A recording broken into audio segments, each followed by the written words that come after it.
Frédéric. Bonjour. Bon, on a vu les unes, là, rapidement. Oui, les manifestations. Oui, c'est ça. C'est les manifs d'hier qui sont évidemment en couverture de la plupart des journaux. Vous voyez ici, par exemple, Le Parisien aujourd'hui en France, à gauche, les manifestations continuent, mais Macron aussi, c'est-à-dire que le président n'en tiendra pas compte, estime le journal. Pour le Figaro, malgré les 200 à 400 000 manifestants, voyez ce titre du Figaro, c'est une mobilisation en demi-teinte, mais le son de cloche est bien sûr très différent sur cette couverture qu'on va voir tout de suite, qui est celle de l'Humanité. Vous voyez à gauche ce journal pour qui l'unité fait la force des fonctionnaires, et à côté, vous voyez le Canard enchaîné qui fait dire à Emmanuel Macron, non, c'est juste avant, qui fait dire à Emmanuel Macron, voici, on ne va quand même pas me reprocher d'être nanti-système. Nanti-système avec un N, évidemment, c'est le Canard enchaîné, selon le journal. Le président se soucie de plus en plus d'apparaître comme le protecteur des riches. Regardez cette autre image, le Canard a fait le calcul, les riches ne boivent pas la taxe. Évidemment, ils ne boivent pas la tasse. En effet, la quasi-disparition de l'impôt sur la fortune représente une baisse de plus de 3 milliards sur la fiscalité des plus riches.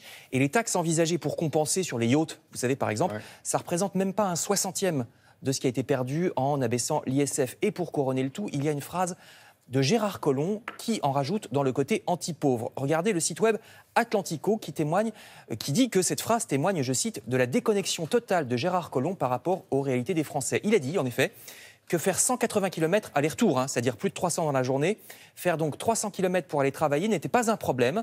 Conseil qu'il donne aux licenciés de GMS qui, selon lui, peuvent donc parfaitement aller chercher un nouveau travail à 4 heures de route dans la journée. Gérard Collomb a ajouté que lui le faisait souvent.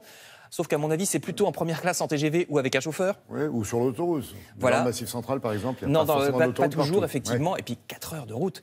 Quel mépris, écrit Atlantico. Gérard Collomb se moque du monde. Je cite, les élites politiques semblent s'être auto-persuadés que les Français sont des feignants qui ne veulent pas travailler, sans même parler des frais d'essence ou de péage, quand on n'a pas un salaire de ministre, mais un salaire d'ouvrier. Je vous renvoie au site Atlantico. Et puis le magazine L'Histoire parle lui aussi d'ailleurs de cette fameuse question, est-ce qu'au cours de l'histoire, regardez, la condition des ouvriers s'est toujours améliorée? Est-ce que le progrès a toujours bénéficié à tous? Eh ben non.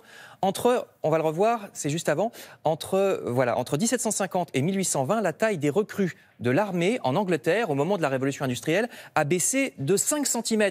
C'est-à-dire que vraiment, la révolution industrielle a été une régression telle dans les conditions de vie par rapport à la vie paysanne de la même époque qu'il y a eu 5 cm de moins chez les recrues de l'armée, tellement ça a été épouvantable. Chiffre impressionnant. Et la Croix, à ce propos, regardez, nous conseille une émission sur la 4e révolution industrielle, c'est-à-dire celle qui est en train de se produire en ce moment. On a l'impression que l'homme, le facteur humain, est un peu considéré comme un grain de sable dans la machine. C'est quand même un comble. Je cite la Croix, l'être humain semble avoir été oublié. C'est une émission ce soir sur cette question à 20h55 sur France 5, donc ne la manquez pas.